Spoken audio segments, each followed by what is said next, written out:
Good morning. My name is Christopher Bazemore, and I am a recipient of purchasing the book, The Employee Millionaire. And I'm here to provide you with a testimony of what I have read in the first part of the book. I recently purchased the book maybe 2 months ago, and I read up to chapter 5. And I am going to do my first testimonial segment on only the financial portion of the book. And I shall begin now.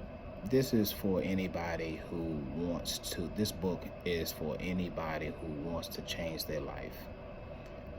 One of the things that I did just by reading the book, I purchased the ebook so I can read while I'm at work. And I'm at work right now, as you can see.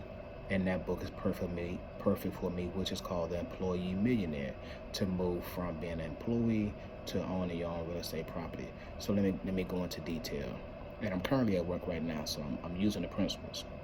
So with that being said, how I benefited from the book is I started to learn, in the first part of the book, I started to learn about what is my big why.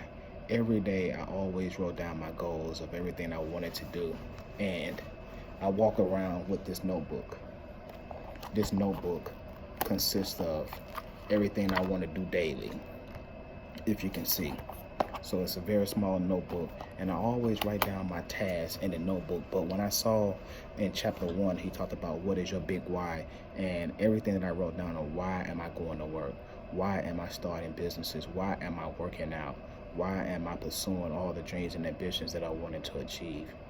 I started to see how he said, now you wrote down all your goals, now move them into categories: family, hobbies, all the different goals that you move them into different brackets, and you'll see once you start reading the book, and then you will see where your value lies.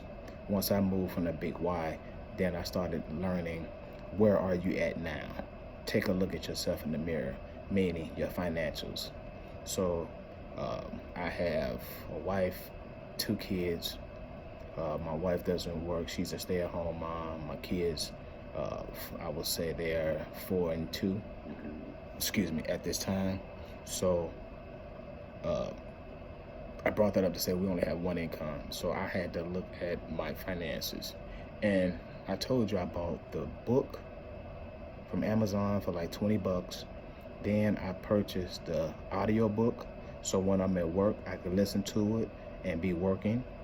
And I bought the ebook so people won't see me at my desk reading the book. I could be looking at my computer screen. So I got 3 forms, and just say it totaled up to $50 for the ebook, for the ebook, for the physical book, and for the audio book for your ear. I got 3 ways to learn this product. So I got up to chapter 5, and I'm a student. I study everything. I study every page. I write down all. I'm a student. I treat this book like a course. So I'm on chapter 5. Don't you know that I had to go all the way back to chapter 1 so I can dive in even deeper? And do you know, within the first month of me purchasing this book, I already have a return on investment. So I spent $50 on the book. Did you know that by me writing down all my bills on a sheet of paper, and he also has a document in this book, but I wrote down my own bills. I wrote down my income. I wrote down my essential expenses, and your essential expenses is what you need to survive. And then my essential and my discretionary expenses. When I wrote all those down, I started to see that I had opportunity for renegotiating some of my revolving accounts, such as my car insurance. I was paying $450 a month for 3 older paid-off vehicles: a van, 2010 Chrysler 300, and a Honda Accent 2010 or 2014 comprehensive. I was paying $413.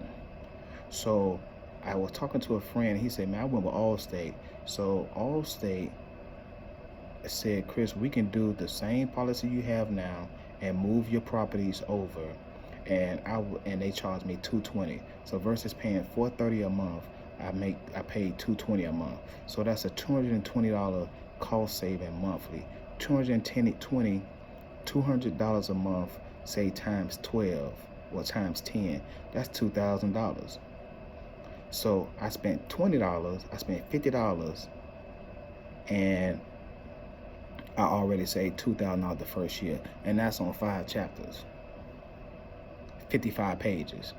So you can break that down as, what is your return on investment? How much did you spend? I spent $50.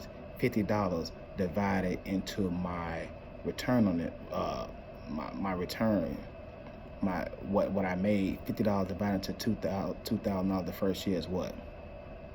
That's 520. That's 40% return on investment. If my math is correct. 50. Anyway, the formula's in the book. So you take what your cost was, which is $50, divided into your yearly, your net income. So my net income on that, my net savings on that is $2,000 a year. So $50, which is my original investment, divided into my net savings. 50 divided into $2,000, that's like 50 divided into 200, that's 40. So that's 40%. Yeah, that's right. So within 1 month, I got a 40% return on my investment. And that's only reading chapter 5. And that's only looking at a snapshot of my financial things. I also realized that I have a rental property. I have one rental property, and I'm a VA veteran, and I use VA no money down. So when I use the VA no money down, I was able to pull like $45,000 out of it, and I put 18 over here, and I put 20 something over there. And to make a long story short, the 18,000, it didn't do right. It didn't work well. My cousin kind of ran off with it. And then the money I put into my basement, I had to sue the guy. He didn't finish the job. So I had to spend, so that $45,000 was gone. So my wife didn't like it. Now she's looking at me like I don't know what I'm doing. But what people don't understand is that $45,000 worth of education.